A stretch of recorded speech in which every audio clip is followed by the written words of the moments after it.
Художник должен быть голодным. Сегодня подобный подход стремительно уходит в разряд пережитков прошлого. Несмотря на то, что люди творческих профессий редко обладают еще и талантом к предпринимательской деятельности, ситуация, в которой деньги и искусство идут параллельными путями, год от года меняется в лучшую сторону. Изменить вектор движения позволило осознание творчества как новой креативной индустрии. На самом деле творческие индустрии, cultural industries, как они называются, или creative industries, они появились еще в Великобритании в 80-х, 90-х годах. То есть это первая история. И именно оттуда они пошли завоевывать Европу, Соединенные Штаты, а теперь и Россию. Дело в том, что этот сектор является одним из основных экономик в Западной Европе, например. Это отход от сырьевой экономики, это первое и самое важное, что мы должны понимать, говоря о творческих индустриях. А с другой стороны, это возможность для творческих людей реализовать себя на своей территории.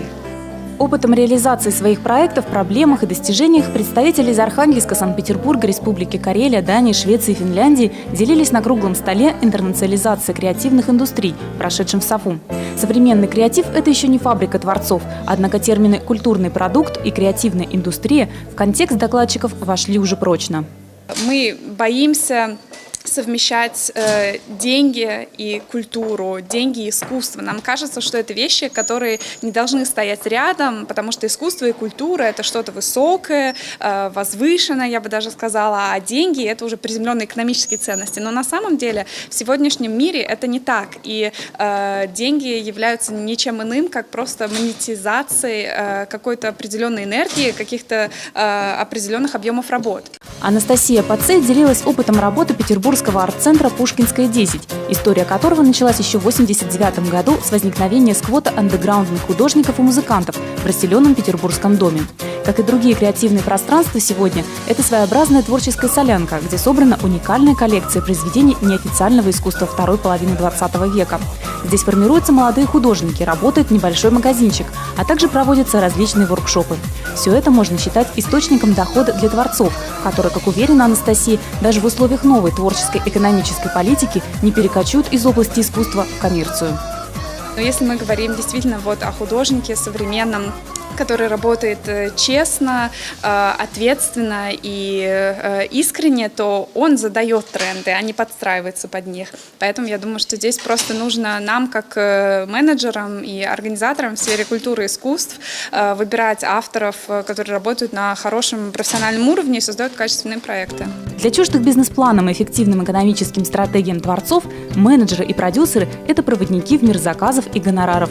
Деньги с бюджета на культуру, как правило, выделяются по остаточному принципу. И в настоящее время ни одна федеральная или региональная программа не поддерживает креативную индустрию.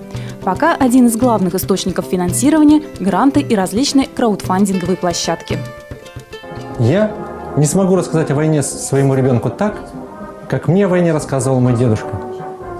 Но с вашей помощью смогу показать художественный короткометражный фильм «Последняя атака», над которым сейчас работает коллектив творческого объединения «Северный огонь». Теперь наша цель – создание фотовыставки. На ней будут представлены портреты детей, а также рассказы мам о том, что значит быть родителем особенного ребенка.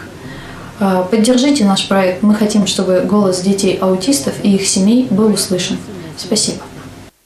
Несмотря на явные трудности в поиске финансирования проектов, творческие индустрии являются мощной силой развития территорий, расширения горизонта образовательной деятельности, привлечения туристов, развития малого и среднего предпринимательства, сохранения историко-культурных корней региона. Практика показала, что креативные индустрии способны даже депрессивным территориям дать новое качество. Так, например, произошло с умирающим селом Звоз, которое преобразилось в арт-резиденцию «Звозландия». Теперь в нем с мая по сентябрь проходят различные мероприятия. Жить стало интересно, и сегодня покупка дома там стоит гораздо дороже, чем в соседних поселках. Вообще есть такое понятие экономика впечатлений.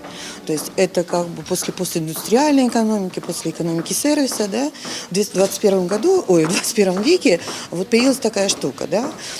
О чем это говорит? О том, что человеку сейчас важно не только потреблять, да, то есть вот необходимы какие-то вещи, но еще получать впечатление.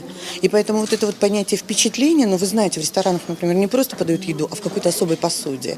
Или, например, на крыше ресторан, да, вы смотрите, как с крыши там, да, или, допустим, на площади Сан-Марко в Венеции кофе стоит в несколько раз больше, чем, да, то есть получают впечатление.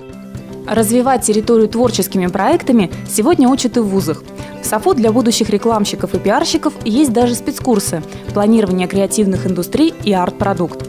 Появляются и первые дипломные работы. Темой одной из них стала организация пространства торговых центров, которые уже берут на себя функции выставочных залов и становятся площадкой для перформансов и модных дефиле. Представляете, то есть якорным арендатором, то есть основные арендаторы, которые деньги приносят, да, в одном из, я не буду говорить пока в каком торговом центре, являются не бренды, там H&M или еще что-то, да, а развлекаловка, то есть кино, представляете? То есть люди идут туда не покупать, а отдыхать. Сегодня понятие креативных индустрий включает в себя промышленный дизайн, индустрию моды, издательский, музыкальный бизнес, кинопроизводство. В Архангельске к ее проявлениям смело можно отнести уличные театры, творческие встречи в террасе, музыкальные фестивали Тима Дорофеева, Звосландию, Тайбулу, модные показы Елены и Спартака Резицких, творческое объединение «Северный огонь», студию дизайна «Табурет» и многое-многое другое. Творчество, уверенно стоящее на ногах, уже не исключение, а правило.